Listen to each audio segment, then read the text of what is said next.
ne parlerai qu'en présence de mon avocat. Eh bien écoutez, c'est le cas. Bienvenue dans l'émission Les Experts avec Maître Moutou Komora-Poulet et également aussi avec Maître Morel. Bonsoir. Bonsoir. Comment allez-vous? Ça va bien. Ça y est, c'est un petit peu les vacances, hein? Il y en a qui partent, il y en a qui partent pas, voyez-vous. Vous êtes restés au poste. Exactement. Eh bien, merci beaucoup. Également, eh bien, chers téléspectateurs, hein, vous faites un numéro de téléphone, vous le connaissez, c'est le 0262 566 566.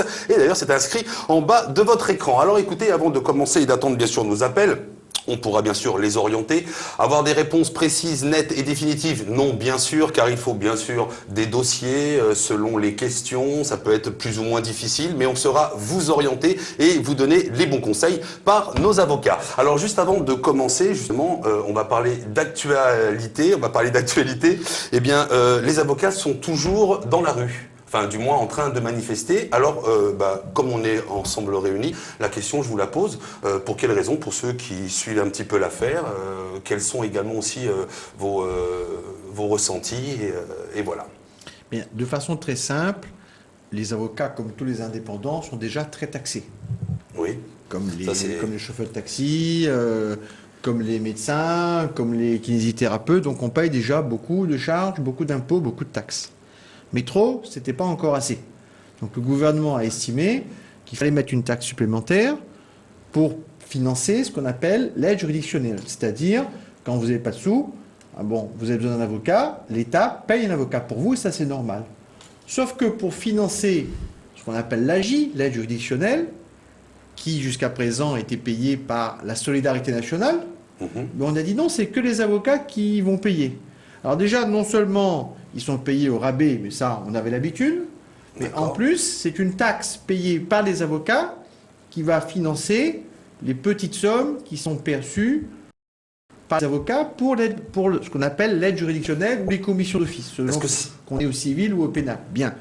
Donc ça, c'est pas normal. C'est comme si, mon confrère, je crois, c'est Robert Chicot qui donnait cet exemple, c'est comme si pour les médecins qui reçoivent des patients qui bénéficient de l'aide médicale gratuite, donc ils ne payent pas leur médecin, eh bien, on va dire, c'est le médecin qui va payer une taxe pour financer cette aide médicale pour les plus malheureux, ou que le pharmacien, par exemple, soit taxé sur les médicaments qu'il va devoir faire acheter par les plus pauvres.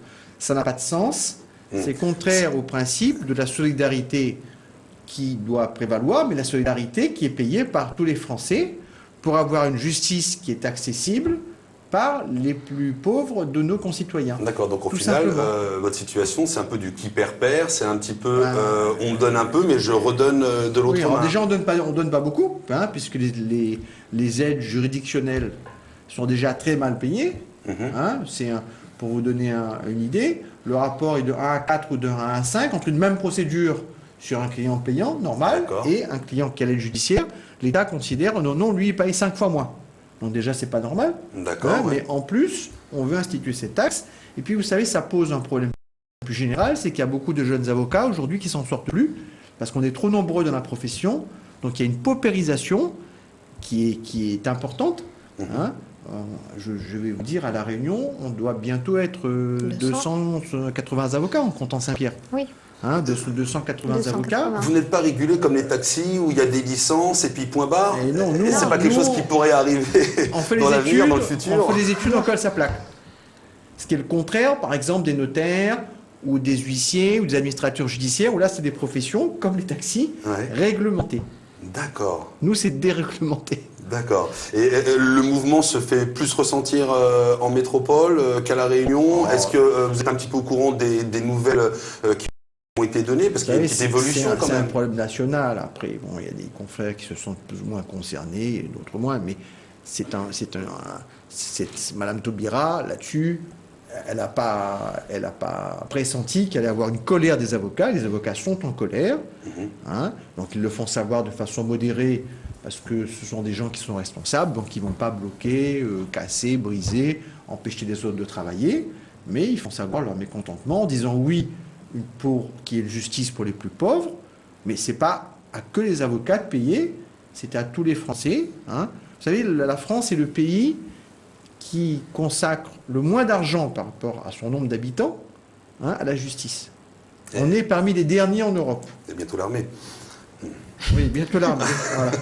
D'accord, bah écoutez, écoutez, on attend toujours vos appels au 02 62 566 566. Une question, et bien n'hésitez surtout pas, on aura le plaisir de vous orienter et même de vous y répondre. Justement, on parlait de Taubira. Alors, une question comme ça toute simple, que se passe-t-il et quels sont les risques d'insulter quelqu'un à titre racial, homophobe, antisémite ou autre les peines sont dures ou pas et comment on peut en effet juger une insulte et comment on peut également dire bah voilà ça vaut tant d'années ou tant de prison ou quoi que ce soit.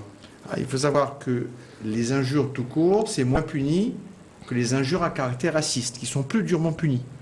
D'accord? Donc la loi fait un distinguo entre une injure normale, si on peut dire, et une injure qui s'attaque à la couleur de peau, à l'orientation sexuelle, à l'origine, etc. Bien. Donc il y a un certain nombre de mesures dans la loi qui font que on peut les poursuivre sur une durée qui est plus longue. Les peines sont plus sévères, hein, donc les peines prévues par les textes sont plus sévères, et parce qu'on estime qu'il y a une réprobation sociale qui est plus forte. Et là, dans l'exemple donc récent, Mme Taubira donc, a été insultée à raison de sa couleur de peau, à raison de son origine, parce qu'elle est guyanaise. Et là, on voit que le tribunal donc, de Cayenne a été sévère, puisque très souvent dans ce genre de dossier, il n'y a pas de peine de prison ferme. Là, elle a une peine mixte, avec une partie avec sursis et une partie ferme. D'accord. Voilà. Donc la personne va sûrement faire appel. Mais je crois que ça a choqué l'opinion. Bah oui, et puis c'est un titre d'exemple aussi. Bien à sûr, la fois. bien Je sûr. pense qu'il faut aussi. Et donc, elle a été sévèrement sanctionnée. Bon, je ne suis pas certain que la Cour d'appel maintienne une peine aussi sévère, parce que si vous voulez, dans ce genre de dossier, on voit, il y a beaucoup d'exemples sur des poursuites, sur des gens qui ont des propos antisémites. Donc, les peines sont sévères, mais les juges tapent plus souvent au porte-monnaie, en mettant des amendes qui sont lourdes. Tandis que là, il y a eu les deux. Il y a une amende, je crois, de 50 000 euros, hein, et puis une peine de prison, ce qui est inhabituel sur ce genre de dossier, ferme. Et vous savez, la peine de prison ferme, c'est pas très adapté à ce genre de délit. Oui, voilà. C'est clair aussi. Mais voilà. bon, ça sert d'exemple. Comme vous dites, ça a valeur d'exemple, et je crois que les juges ont voulu donc marquer le coup, et surtout en Guyane, c'est un peu à La Réunion, c'est plus choquant. Hein, dans un département d'outre-mer où on a l'habitude de vivre ensemble avec des gens qui sont de couleurs et d'origines différentes, hein, ou en métropole, où ça peut passer un peu plus inaperçu. Enfin, encore que. Encore que, puis après ça dépend dans quelle situation, si c'est bien médiatisé, si c'est sur un réseau que tout le monde, si on peut insulter. Non, mais je crois que garde des Sceaux ou pas, c'était inadmissible. Une personne, même fut-elle donc ministre, les politiques, on sait qu'on peut les critiquer un peu plus vertement que les autres, mais là c'était inadmissible, et à juste titre, hein, la personne a été condamnée, hein, à juste titre, elle l'a été sévèrement. Maintenant, est-ce qu'une peine de prison ferme se justifie ou pas? Ça, là, c'est pas moi. Je ne connais pas le dossier. Elle fera sûrement appel, et puis on verra la suite. Hein. Très bien. Toujours dans l'actualité, avant d'attendre bien sûr nos téléspectateurs au 02 62 566 566, il y a une affaire d'arnaque via les SMS, via les téléphones portables. Alors si bien sûr il y a eu une fraude, un piratage, on était des fois amené à sortir une somme plus importante sur son forfait, parce que ça doit être grillé un peu par rapport à celui-ci. Qu'est-ce qu'on peut faire si on a été victime, en effet, d'un piratage? Parce que le pirate, on ne le connaît pas. Alors, moi, je ne sais pas trop ce qu'on peut faire, surtout si on n'a pas l'identité du pirate. Ce qu'il y a de sûr aujourd'hui, c'est que les opérateurs, dès lors qu'ils savent qu'il y a un piratage, ils se font un point d'honneur à informer les usagers, les abonnés, le plus rapidement possible, justement pour éviter que cette arnaque ne puisse toucher un maximum de personnes. Donc il y a une volonté, je pense, au niveau des opérateurs, d'informer les personnes. Et moi, j'ai eu l'occasion, via mon téléphone portable, de recevoir un SMS faisant état justement de ce qu'il y avait un numéro qui nous appelait et qui venait justement d'un pirate très certainement, parce que ce numéro-là nous demandait de rappeler parce qu'il ne laissait pas de message. Donc je pense, à mon sens, qu'il y a une volonté donc des opérateurs d'agir pour éviter qu'il y ait trop d'arnaques. Oui. Voilà. Mais s'agissant du pirate, alors est-ce que toute la difficulté, c'est est-ce qu'on peut le retrouver? Est-ce qu'il est sur le territoire national? Souvent non. Souvent non. Lorsqu'il est à l'international, je pense qu'il est très très difficile de le trouver. Maintenant, aujourd'hui, avec les nouvelles technologies, je pense que il y a peut-être moyen de le faire. Maintenant, je laisserai peut-être aux experts, à d'autres experts, d'accord. Pas forcément juridiques, le soin de répondre à ce genre de questions. Mais il est vrai que lorsqu'il y a un pirate qui est identifié, il y a des poursuites qui sont engagées à son encontre, hein, bien évidemment. Le tout et toute la difficulté pour la victime de ce pirate, c'est de pouvoir ensuite pouvoir être réparée du préjudice qu'elle a subi. Voilà, c'est ça. Et surtout, voilà, surtout si c'est à l'international, par exemple. Voilà. Si c'est facturé en plus chez l'opérateur, alors à ce moment-là, c'est l'opérateur qui fera les démarches nécessaires pour pouvoir en effet passer à cette fraude. Ah, les pirates, Dieu sait qu'en ce moment, et bien sur l'île, il y a quand même une très très belle vague. Eh bien, nous allons bien sûr attendre vos appels. Plusieurs coups de téléphone sont déjà en attente au 02 62 566 566. Non, ça a raccroché. Eh bien, écoutez, on va continuer avec des petites questions. Bonsoir, comment allez-vous? Bonsoir, ça va bien, merci. Maître Limousim, ça va bien? Ça va bien. Vous n'êtes pas en vacances? Non, bientôt, hein. Nous sommes 3. Eh bien, écoutez, on vous attend. Là, regardez, là, on peut pas dire qu'on soit avec beaucoup moins de monde. On est assez nombreux, donc surtout, n'hésitez pas à faire le 02 62 566 566. On va parler, écoutez, un exemple. Voilà, je viens d'acheter un véhicule, mais ce véhicule, bien, il y a quelque part un piège en dessous. On me l'a pas dit, je l'achète sciemment, mais voilà, au bout de quelques semaines, on découvre un poteau rose avec une grosse réparation. Alors j'ai acheté cette voiture sur un site ou dans les petites annonces. Qu'est-ce que je peux faire après avoir acheté ce véhicule et découvert un poteau rose qui fait qu'il y a une grosse réparation à faire? C'est un vice caché. C'est un vice caché. Voilà, c'est un gros piège. C'est un gros vice.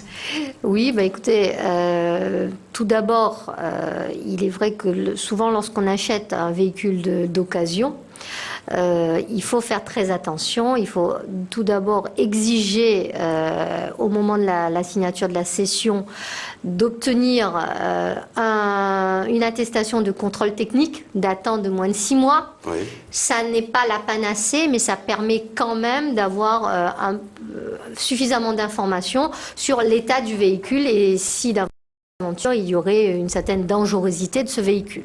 Alors, il est vrai que souvent les bonnes occasions ne sont pas de si bonnes occasions et la personne qui achète ce véhicule-là doit très vite se rendre chez un garagiste, peut-être demander à son assureur, dans certaines situations, de mandater un expert pour faire une expertise de ce véhicule, pour déterminer l'origine du problème et savoir, il n'y a que l'expert qui pourra indiquer s'il s'agit bien d'un vice caché ou d'un vice apparent. Le vice apparent étant le vice qu'un tout un chacun aurait pu découvrir à l'œil nu ou en utilisant ce véhicule lors d'un essai.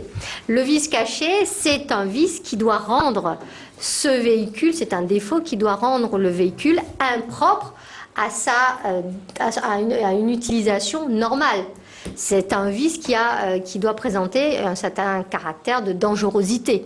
Parce qu'il est évident que s'il s'agit que de changer une petite roue parce qu'elle est un peu usée, ça n'est pas trop le problème. Donc il est vrai que pour pouvoir déterminer ce vice caché, il faut souvent passer par une expertise. Ensuite, il faut agir très vite parce que le principe, l'action pour constater un vice caché et ensuite aller devant le tribunal, c'est une action qui doit s'engager dans un bref délai, souvent 1 an. s'agissant notamment des véhicules. Je parle sous le contrôle de mes confrères. Mais il faut aussi pouvoir faire un choix, parce que l'action en vice caché, c'est faire un choix, ou choisir de faire annuler cette vente, et de récupérer son argent, et le vendeur devra ainsi récupérer le véhicule qui pose problème. Et si vous avez aussi fait quelques réparations, le vendeur doit vous restituer les sommes correspondant à ces réparations. Et puis, autre possibilité, l'option, c'est aussi de demander à ce que le prix soit diminué, à charge pour vous donc de supporter les frais de réparation.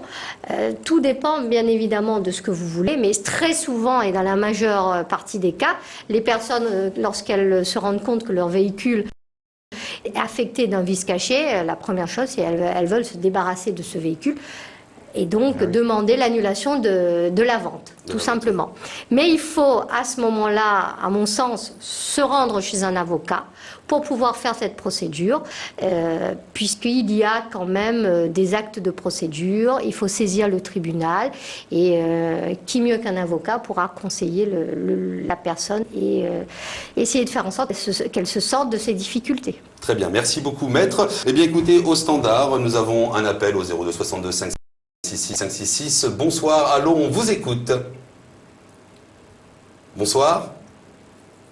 Ça reste un suspense. Hop, ça va encore se raccrocher, dis donc. Hop, il y a des farceurs quand même. C'est vrai qu'on a déjà eu 4 coups de téléphone, on est en attente, hop, ça raccroche directement. Bah écoutez, ma foi, hein, c'est des choses qui arrivent comme ça. Voilà. Alors, justement, quand on arrive comme ça à avoir quelques problèmes, il y a plusieurs solutions. Un, la nature du problème. Est-ce que c'est familial? Est-ce qu'il y a une escroquerie? Est-ce qu'il y a un abus de confiance? Quelles sont les premières démarches à faire? On s'oriente bien sûr vers l'avocat, mais avant, est-ce qu'on se renseigne à la police pour porter plainte? Est-ce que plainte, on peut porter plainte à outrance comme ça sur n'importe quel sujet? Oui ou non? Mais sur quel type de problème? Ah ben un problème qui peut être familial, mais sinon une arnaque ou autre, une violence, un abus de confiance. Tenez. Mais, si vous voulez, la difficulté, c'est que tout ne relève pas du droit pénal. Voilà. Et que dans le sens courant, Porter plainte on dit égale pénal. la confiance a été abusée, ça ne relève pas forcément d'une infraction pénale au sens où le code pénal l'entend. Bon, ce que je veux dire par là, c'est que l'abus de confiance, c'est une infraction très précise, avec des éléments constitutifs précis. Pour faire simple, l'abus de confiance, c'est le plus souvent détourner des fonds. Oui. On vous remet des fonds à charge, par exemple, de les déposer à la banque, vous les gardez pour vous. C'est un abus de confiance. D'accord. Par contre, un ami abuse de vous en ne vous restituant pas une somme que vous lui avez gentiment prêtée. Oui, il a abusé de votre confiance, mais non, ça ne correspond pas à l'abus de confiance qui est régi par le code pénal. Donc ça, c'est un avocat qui va vous dire, quand vous êtes victime donc d'un souci, est-ce qu'il faut utiliser la voie civile en allant devant le juge civil, ou est-ce qu'il faut utiliser la voie pénale en portant plainte auprès du procureur de la République? D'accord. Voilà. Bon, bah, écoutez, avec ça, je pense qu'on aura plus de précision. Au standard, on vous écoute. Bonsoir. Allô, quelle est votre question? Oui, bonsoir. Bonsoir. S'il vous plaît. Bonsoir, Oui. monsieur. Bonsoir. Ah, vous êtes bien entouré là. Hein? Oui, bonsoir, bonsoir à toute l'équipe d'experts.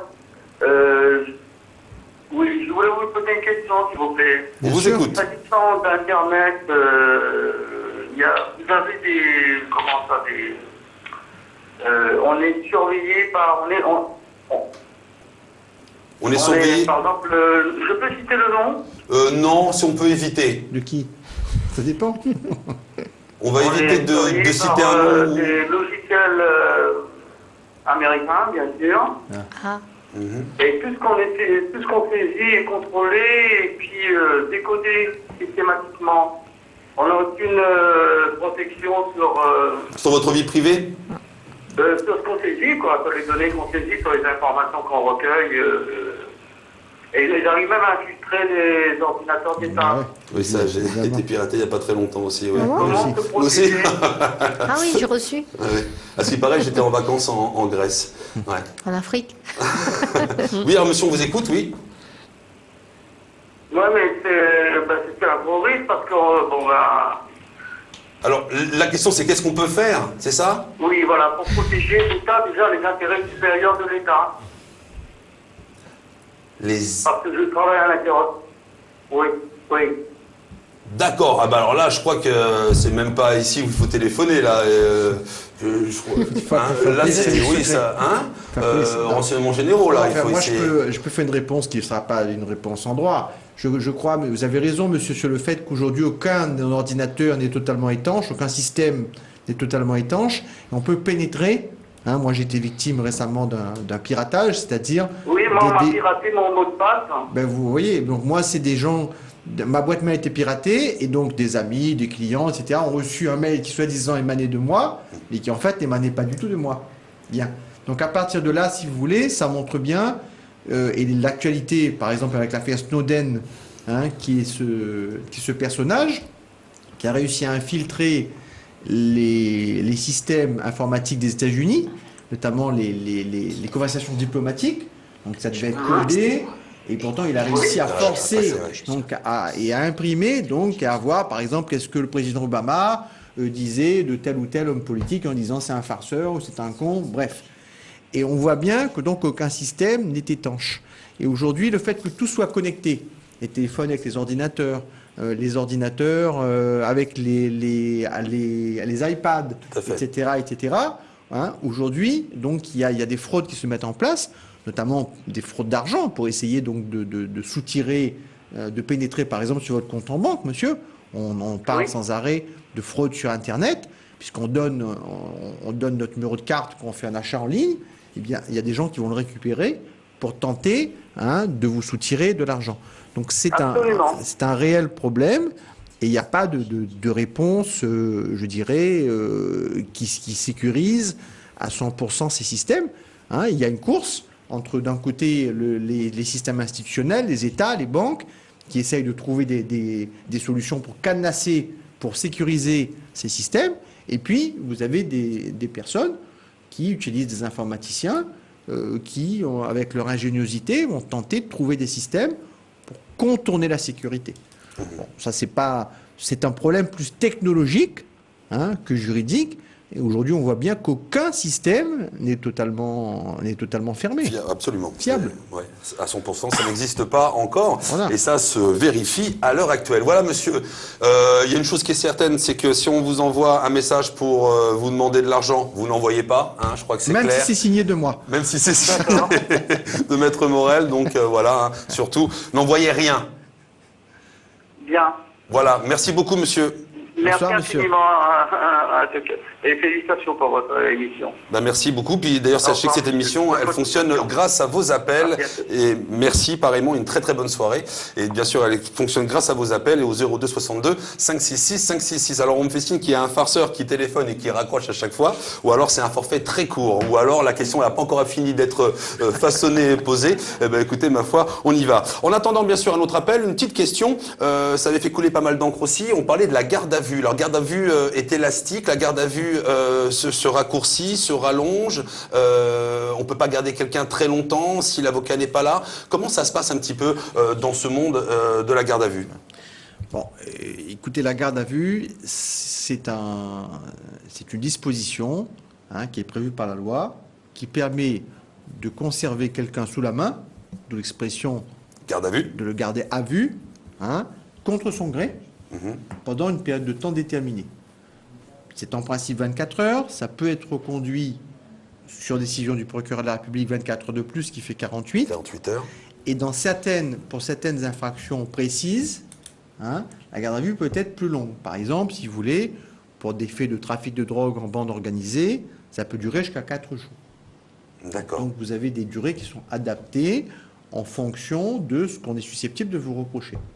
Donc pendant cette garde à vue, c'est très réglementé, vous avez des droits, c'est-à-dire que vous pouvez faire appeler un médecin pour être vu. Est-ce que votre état de santé est compatible avec la garde à vue? Vous avez le droit aussi de faire appel à un avocat. qui peut, et c'est relativement nouveau, vous assister, donc rester là pendant les interrogatoires. Vous pouvez passer un coup de fil à quelqu'un de votre famille en disant ouais, je suis bloqué, hein, votre femme, votre D'accord, histoire de ne pas s'inquiéter. voilà, histoire de vous prévenir que vous êtes bloqué quelque part. Donc vous avez un certain nombre de droits, mais vous avez aussi, il y a des limites à ces droits, et c'est contesté par les avocats, parce qu'ils estiment que le fait essentiellement de ne pas avoir accès au dossier, vous êtes en garde à vue, mais vous ne savez pas ce qu'on vous reproche vraiment. Vous ne pouvez pas savoir ce que les témoins ont dit. Vous ne pouvez pas savoir ce que la personne qui se déclare victime a dit. Donc on estime que ça entrave les droits de la défense et que c'est un système qui est déloyal. Donc les choses évoluent, et notamment la Cour européenne à Strasbourg a obligé la France à ce qu'un avocat puisse assister la personne qui est en détresse, c'est l'expression qui est employée par la Cour européenne. Et je pense que très prochainement, la Cour européenne va obliger la France à ce que l'avocat puisse lire le dossier.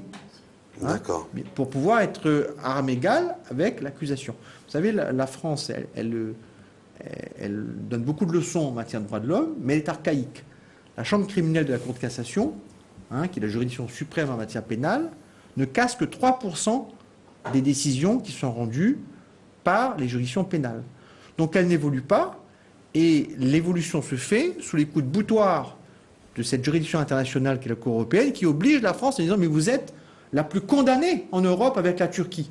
Et nous vous obligeons à moderniser votre législation, qui est moyenâgeuse, et à faire en sorte qu'elle devienne équivalente à celle qui existe dans les grandes démocraties. » Donc la garde à vue, c'est un système qui est c'est très difficile à vivre, une garde à vue, parce que vous vous retrouvez tout d'un coup, vous enlevez votre ceinture, vous enlevez vos lacets, parce qu'on a peur que vous attendiez à C'est vos pour ça qu'on tours. fait souvent appel à des gens qui ont des chaussures en velcro scratch. C'est plus...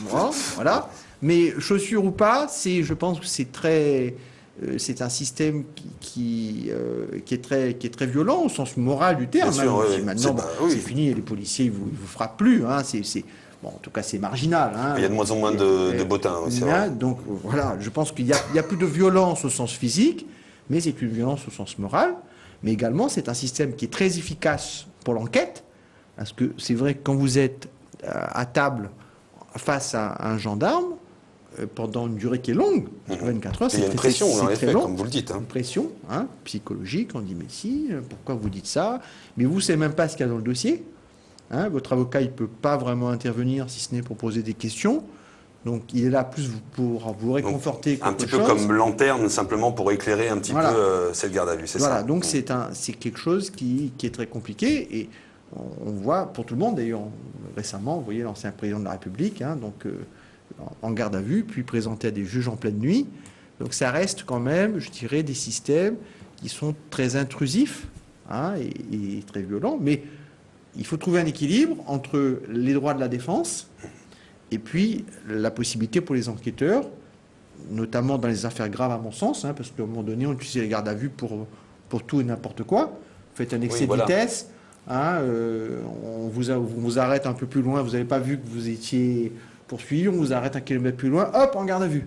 Bon, c'était abusif. Bon, maintenant, on essaie de restreindre, parce que c'est normal aussi que pour les infractions les plus graves, le trafic de drogue, la délinquance en bande organisée, les crimes, etc., qu'il y ait une capacité pour les services d'enquête à vous bloquer pour répondre aux questions. La difficulté, c'est où mettre les curseurs et où trouver un équilibre. Très bien. Écoutez, merci pour ces précisions. Pour en effet, le sujet de la garde à vue au standard 02 62 566 566. Bonsoir, on vous écoute. Allô? Allô, bonsoir. Bonsoir. Bonsoir, monsieur les avocats et les dames. Un petit problème, s'il vous plaît. Oui. Voilà, moi, on a l'aide du juridictionnel parce qu'il ne travaille pas. Et moi, il y en a un expert géomètre pour mesurer le terrain, mais l'expert géomètre a mal fait son travail.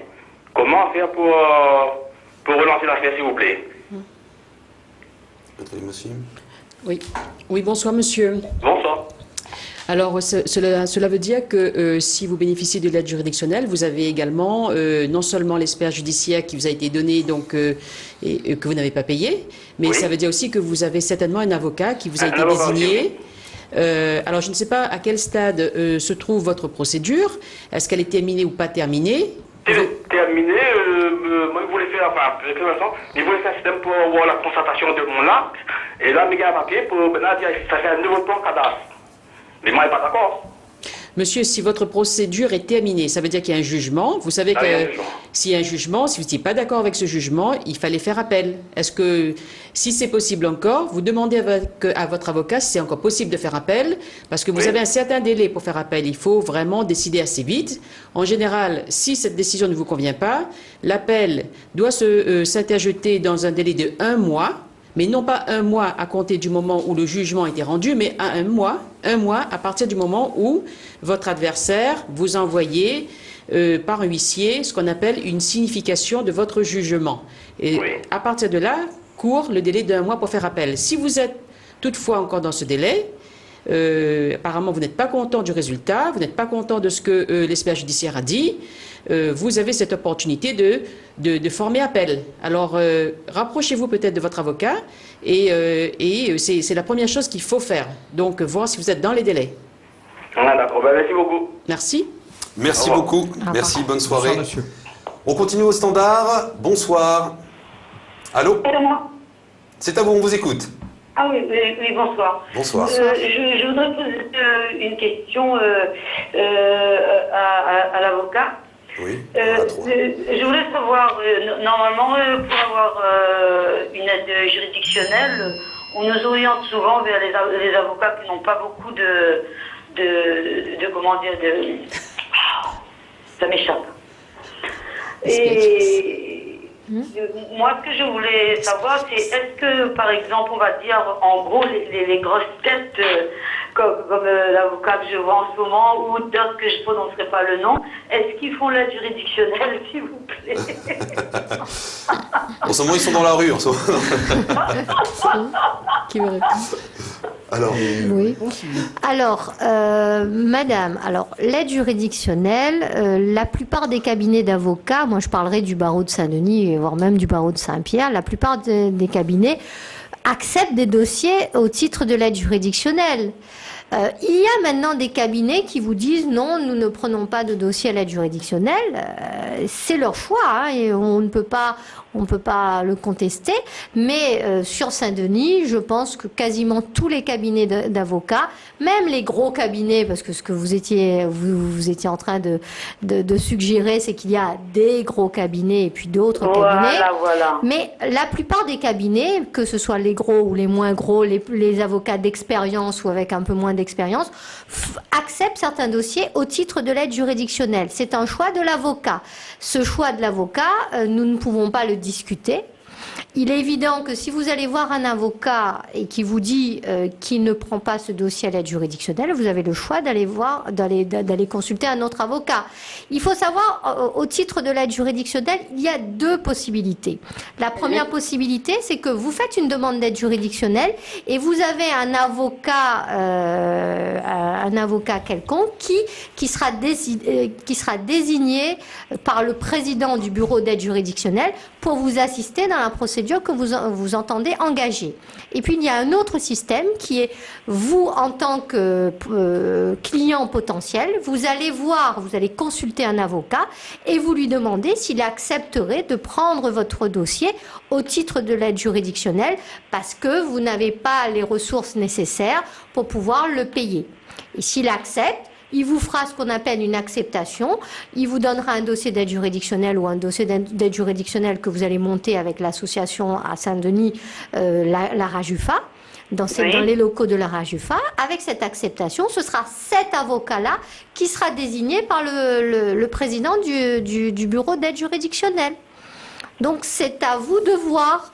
Ou vous connaissez un avocat et vous allez le voir pour voir s'il accepte de prendre votre dossier, ou si vous n'en connaissez aucun, ce sera le président du bureau d'aide juridictionnelle qui va en désigner un. Mais moi, du fait de mon expérience, ce que je peux vous dire, c'est que ce soit des gros cabinets ou des avocats un peu plus jeunes ou avec un peu moins d'expérience, tous les dossiers sont traités avec le même sérieux. À mon sens. Oui, voilà. Je ne parle pas du sérieux, je pense que bien sûr il y a du sérieux, Oui. Mais je pense que quand c'est un avocat que c'est connu, en deux coups de pioche, c'est terminé, quoi. Et tandis que sinon ça traîne, et vous voyez, Non. quand C'est on pas est toujours un petit vrai. peu ennuyé, bon ben, ça... Non, tout dépend. C'est sûr qu'il y a certains avocats qui ont beaucoup d'expérience et qui sont plus ou moins spécialisés pour certaines procédures. Mais le plus souvent, c'est quand même, c'est le dossier qui fera que la procédure pourra être plus rapide en fonction du choix de stratégie de la juridiction qui sera saisie. Tout ne dépend pas uniquement de l'avocat. Aujourd'hui, par exemple, nous avons des procédures, notamment devant la cour d'appel, où les procédures peuvent être très longues. Et que vous ayez le meilleur avocat du barreau de Saint-Denis ou un avocat avec beaucoup moins d'expérience ou un jeune avocat, la procédure sera tout aussi longue. Donc, je ne suis pas tout à fait d'accord avec vous. Maintenant, peut-être que mon confrère... Je mal exprimé parce que j'ai eu affaire à des avocats avec un petit peu moins d'expérience et... Non, moi, je vais compléter ce que a dit Sylvie. Moi, je peux vous dire, madame, que d'abord, la plupart des avocats font leur travail avec sérieux. Je dis pas non, Mais encore une fois, j'ai pas voulu vous non, mais ça, je le dis parce que c'est vraiment, c'est pas une remarque corporatiste, mais c'est la vérité. La deuxième chose, c'est que l'immense majorité des avocats prennent des aides juridictionnelles. Je peux vous dire que moi, j'ai 25 ans de barreau et je me fais un point d'honneur à défendre mes compatriotes les plus pauvres et les plus désargentés. Il m'arrive de refuser un dossier, mais il m'arrive aussi de refuser des dossiers payants parce que j'estime que ça ne tient pas la route, que c'est une action qui est fantaisiste et que je vais me ridiculiser devant le juge et que je vais exposer le client, la personne que je défends, à des dommages-intérêts. Donc je refuse parfois des dossiers, que ce soit des dossiers payants ou des dossiers relevant de l'aide judiciaire. Mais le critère du refus du dossier, c'est pas est-ce que la personne elle peut me payer ou pas, c'est que j'estime que le procès n'est pas sérieux, voire il peut exposer le justiciable à un risque de condamnation, par exemple, pour procédure abusive. Vous voyez d'accord. Mais j'essaye de prendre, je dirais, les dossiers, à partir du moment où un dossier est sérieux et me semble plaidable, même si la personne n'a pas d'argent, je dis, madame, vous allez présenter un dossier d'aide judiciaire. Hein, si elle gagne un peu plus, ça peut être une aide judiciaire partielle. Hein. Donc, tout ça, c'est des barèmes, c'est pas moi qui les instaure, c'est la loi. Et puis, quand on a des personnes à charge, même si on gagne un peu plus, on peut quand même avoir l'aide judiciaire. Donc, bref, il y a des règles, on applique les règles, et je pense que les avocats sont soucieux de faire en sorte que tout le monde puisse être bien défendu. Moi qui fais beaucoup de pénal, je peux vous dire que je vois parfois, tard le soir, dans les cours d'assises, dans les tribunaux correctionnels, des confrères ou des consoeurs qui sont jeunes, qui n'ont pas beaucoup d'expérience et qui se donnent énormément de mal à sauver la mise de celui ou de celle qu'ils ont derrière eux. Et ça, je trouve que c'est admirable et c'est une des particularités de notre système, faire en sorte que tout le monde puisse bénéficier d'un avocat qui s'engage à fond derrière vous. Voilà, madame. Donc, en fait, ce que je peux faire, c'est prendre les pages jaunes et demander par téléphone si on accepte l'aide juridictionnelle Bien ou sûr, pas. vous pouvez appeler, comme le disait tout à l'heure ma consoeur, tout le monde peut accepter ou refuser. La plupart des cabinets acceptent. Le meilleur moyen, c'est de prendre les pages jaunes et vous appeler, Maître X, est-ce que vous prenez pour un divorce, par exemple, l'aide judiciaire?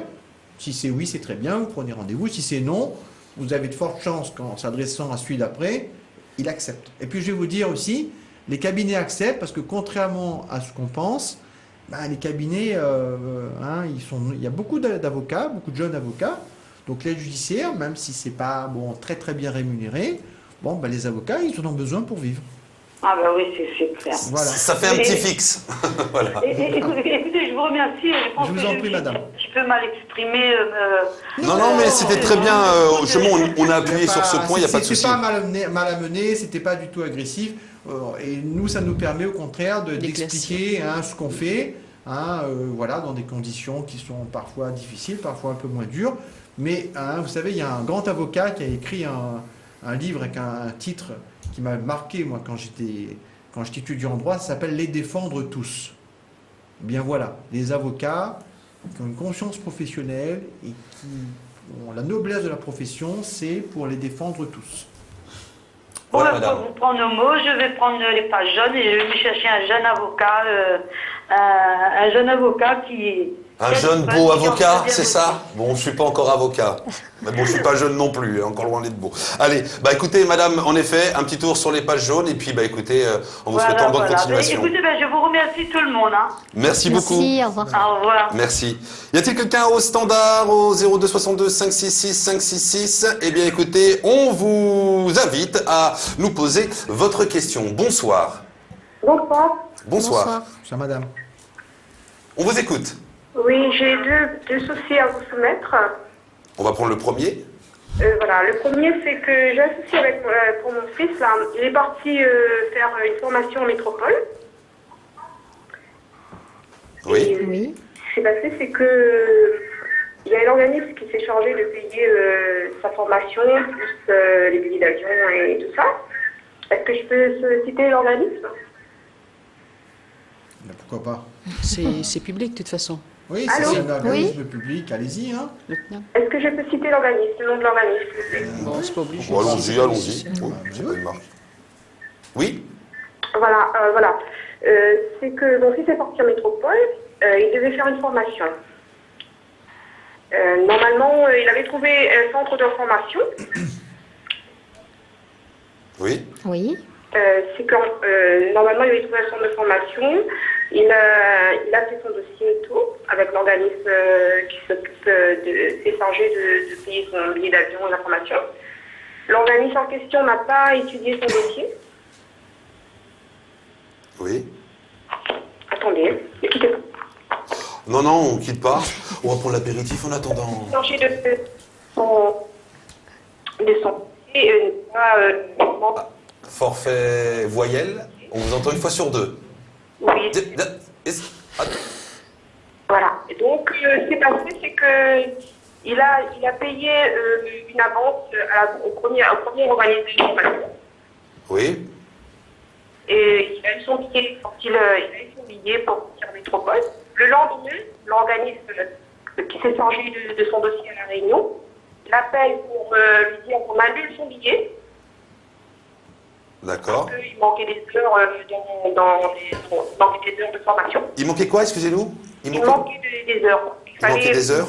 Et D'accord. un certain nombre d'heures de formation par semaine. D'accord. Donc, ils ont annulé son billet d'avion. Donc, mon garçon, entre-temps, comme il a entendu qu'on lui donne son billet d'avion pour payer une partie de la formation, donc il a fait un chèque à la première audition de formation. D'accord. Et ce qui s'est passé, c'est qu'après, comme le premier centre, il n'était pas on avait annulé le contrat avec la première. Excusez-nous, parce qu'en fait, sur le plateau, on vous entend pas très très bien. Je crois également que les téléspectateurs aussi. Donc, c'est votre fils qui part pour faire un stage en métropole. Il y a un chèque qui a été donné, les billets réservés, etc., etc. Mais au final, on s'aperçoit qu'il n'y a pas assez d'heures pour pouvoir accepter votre fils pour cette formation. Exactement. C'est ça. Et donc, au final, le billet a été annulé. Et donc, tous ces projets pour partir en métropole tombent à l'eau. Tombe à l'eau, mais après, j'étais obligée d'appeler sans cesse l'organisme qui s'occupe de son dossier ici à La Réunion. D'accord. Alors, Donc, ils ont pu trouver un autre centre de formation. alors, oui. Le problème, c'est que qu'il est parti pour sa formation, il est déjà de retour à La Réunion. Ce qui s'est passé, c'est qu'il a envoyé quand même un chèque de 700 euros. De combien? De 700 euros. 700 euros. D'accord. Premier organisme de formation. Donc la question c'est comment, excusez-moi parce qu'en fait on n'entend pas très très bien et également nos avocats sur le plateau aussi. En fait la question au final en expliquant le problème, il y a 700 euros qui ont été envoyés, qui ont été encaissés et maintenant il faut les récupérer, c'est bien ça? Voilà, exactement. Alors on tape à toutes les portes et tout le monde nous dit... Alors Oui. Alors, écoutez, ce qu'on va faire, c'est qu'on va essayer de répondre à cette affaire qui a été en effet un petit peu en brainstorming, en effet. Hein. Il y a eu un petit peu l'effet pendu, hein. Un mot, un espace, un mot, un espace, mais en refaisant l'histoire rapidement, en effet, il y a eu un chèque de 700 euros, ça existe. Ça fait pas des heureux, ceci étant dit, quand on les a plus. Donc, comment récupérer un chèque auprès d'un organisme comme celui-ci? Bon, je vais essayer. Bonsoir, madame. Vous allez essayer. Bonsoir, madame. Je vais essayer de vous répondre parce que c'est vrai que sur le plateau, je ne sais pas où vous êtes, on entendait très très mal votre question. J'essaie de me déplacer. Et oui, voilà. Et ensuite, en résumé, nous, ce qu'on a compris, c'est que votre fils a avancé 700 euros à l'un des deux organismes de formation. Je ne sais pas si c'est celui de La Réunion ou celui de Métropole. Non, les deux sont Métropole. En métropole, et cette avance ne vous a pas été remboursée par celui de métropole parce qu'il manquerait des heures de formation. Moi, ce que je ne comprends pas, c'est que votre fils, pourtant, il est bien parti en métropole. Si vous saviez des parents qui manquaient des heures de formation... On ne savait pas. Ah, vous ne saviez pas, d'accord. Alors, ce qui veut dire que, quelque part, vous ne savez pas si le dossier de formation de votre fils a été mal monté à La Réunion ou mal monté en métropole. À La Réunion. C'est à La Réunion qu'ils n'ont même pas eu... Mal monté à La Réunion. Ah oui. Écoutez, moi je pense qu'il faudrait peut-être avoir déjà un écrit de cet organisme de métropole qui dit clairement qu'il y a un problème dans le dossier de votre fils, qu'il y a 700 euros qui ne seront peut-être pas remboursés sur l'avance déjà effectuée par votre fils. Oui, déjà avoir un écrit de ce style. C'est sur La Réunion, il a gagné. J'entends pas. Oui, moi non plus. Je dis que l'organisme, c'est sur La Réunion. Oui. Mais vous dites que l'organisme de métropole pourrait vous dire effectivement par écrit qu'il y a un problème au niveau du quota d'heures de formation. Avec cet écrit-là, vous devriez écrire à l'organisme de formation qui a étudié, semble-t-il, le dossier de départ de votre fils, bien lui expliquer la question et lui dire que, à cause d'une erreur de gestion de sa part, votre fils se trouve aujourd'hui préjudicié de l'ordre de 700 euros. Et vous lui demandez de bien vouloir vous répondre et de vous rembourser et de bien pointer avec justement le courrier peut-être de l'organisme de formation de métropole qui va confirmer ce que vous êtes en train de dire. Alors si maintenant, malgré le courrier que vous avez envoyé, parce que je pense que jusqu'à présent, vous avez dû certainement plutôt privilégier les démarches téléphoniques, les démarches sur place. Oui, voilà. Oui. Voilà, et vous n'avez pas encore adressé de courrier. Moi, je pense qu'il faut maintenant vraiment adresser un courrier. Alors, vous savez très bien qu'un courrier, ça s'envoie par lettre commandée pour avoir une trace de ce que vous avez écrit. Évidemment, de garder une copie de la demande de remboursement que vous avez effectuée avec les pièces.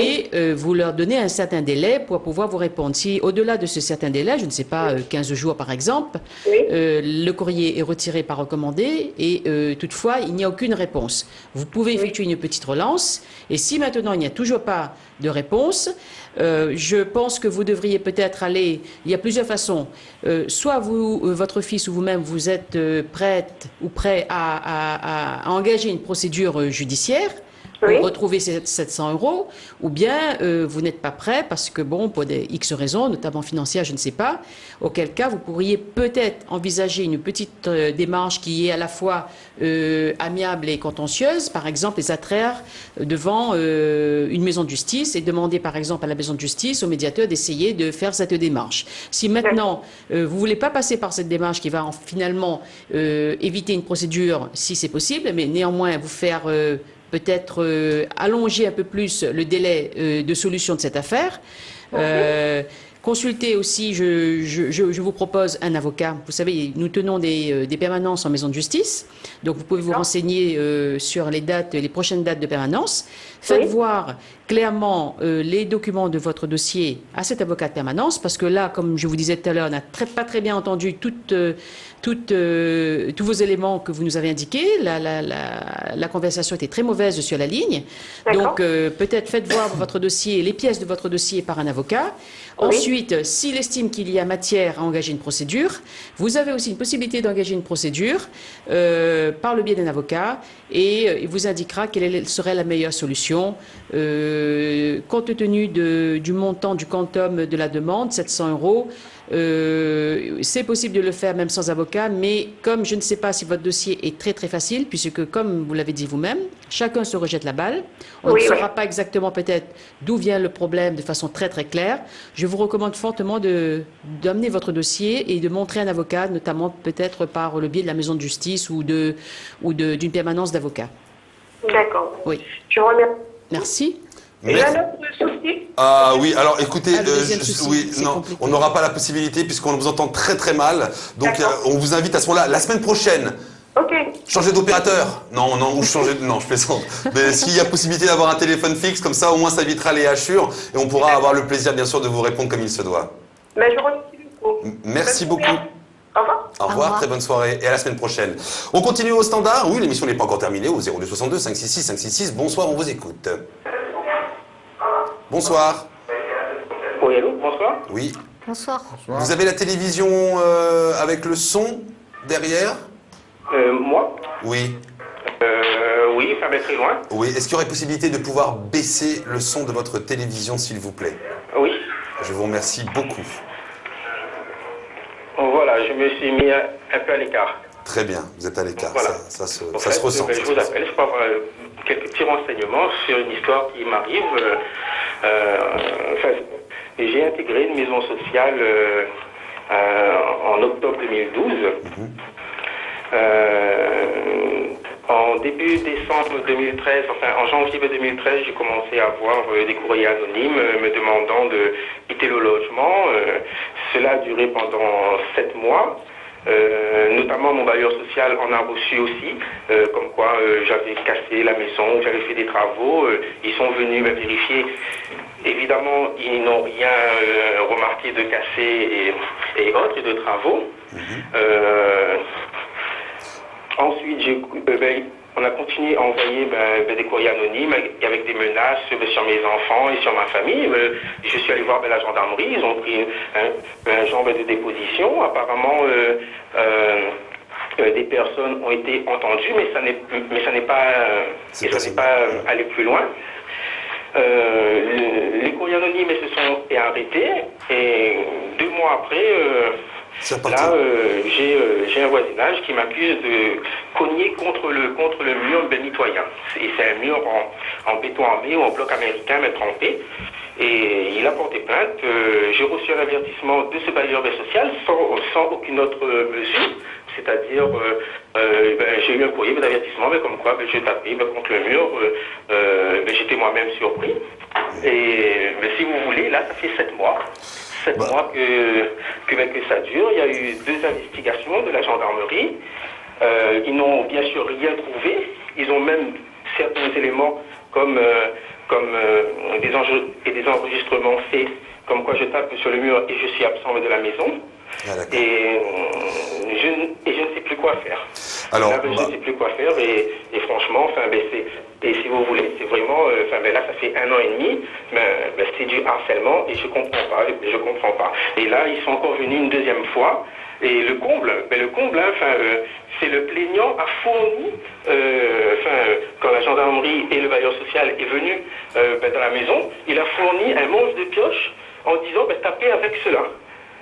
Et ils sont venus taper avec le manche de pioche, chose que je n'ai pas chez moi, donc et que je ne peux pas taper avec, voilà. Et il n'y a aucune trace sur mon mur, je ne tape non plus pas avec les mains, j'ai des certificats médicaux, comme quoi j'ai aucune lésion, aucune contusion sur les mains, mais si vous voulez, je n'arrive toujours pas à comprendre, et ça continue, et je suis encore convoqué et à la gendarmerie. La première plainte a été cassée sans suite, et apparemment, il a reporté plainte encore, comme quoi je tape contre le mur. Et je ne sais plus quoi faire, et je ne sais plus quoi dire.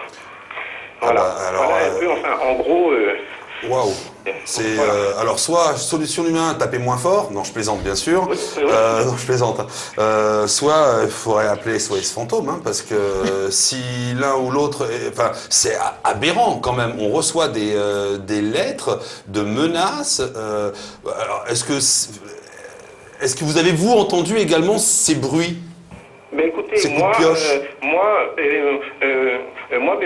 j'entends effectivement quelques petits bruits sourds de temps à autre, mais très très sourds. Il faut éteindre la télévision, il faut ne plus parler, et effectivement, comme et comme des petits cognements. Mais il faut vraiment faire très attention.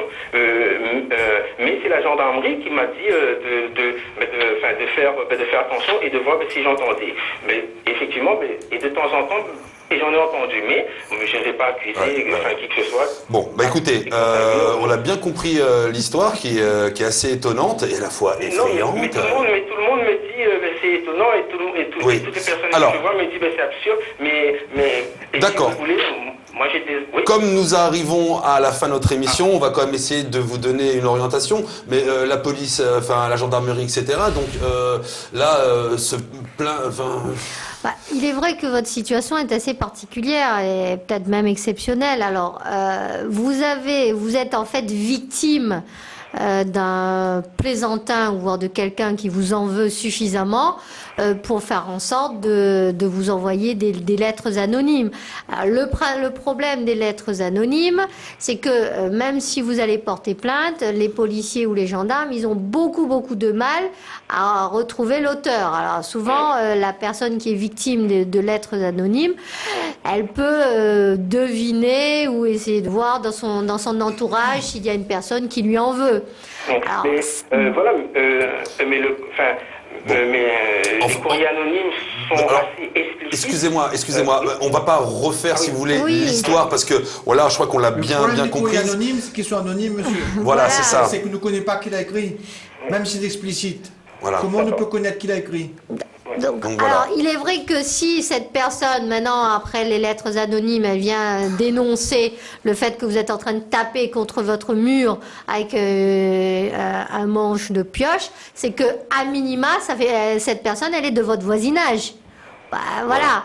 Donc, c'est très certainement un conflit de voisinage ou quelqu'un qui vous veut pas forcément du bien, qui est en train d'essayer de faire en sorte de vous taper un petit peu sur les nerfs. Donc, pas besoin d'avocat dans ces cas-là. Non. Pas encore, sauf à pouvoir trouver l'auteur de ces mauvaises blagues, parce que 1 an et demi de courrier anonyme ou de plainte sans fondement ou voilà. Oui. Les plaintes ont été déposées par non anonymement, c'est déposé par le voisin, justement, qui a le mur de mitoyen. D'accord. Donc en fait, c'est la personne qui a porté plainte, c'est votre voisin qui vient dénoncer le fait que vous tapez sur votre mur en continu, quoi, ou assez souvent. Voilà. Et est-ce que cette personne a eu des témoignages ou un témoin qui vient dire, parce que maintenant c'est votre parole contre la sienne. Donc les policiers ou les gendarmes qui sont saisis de ce dossier vont faire une enquête de voisinage peut-être, pour essayer de savoir précisément s'il y a un fondement à cette plainte. Il ne peut y avoir de poursuite, notamment devant un tribunal de police ou un tribunal correctionnel, s'il y a véritablement une infraction qui est constituée. Et là, d'après ce que vous me dites, on en est loin, puisque il n'y a pas forcément la preuve que ça soit vous qui tapiez dans le mur d'à côté. Donc ça reste un grand doute, et avec quelqu'un qui vous envoie du courrier. Eh bien, écoutez, voilà, monsieur, n'hésitez surtout pas à nous rappeler la semaine prochaine ou dans quelques semaines ou même quelques mois pour nous tenir au courant de cette affaire. C'est vrai que c'est assez effarant. Voilà. Merci beaucoup à Maître Moutou Komora Poulet. Merci également à Maître Limossim. Merci également aussi à Maître Morel. Et merci à vous, téléspectateurs de Télécréole, pour l'émission Les Experts. On se retrouvera la semaine prochaine. Sur ce, bonne soirée à toutes et à tous.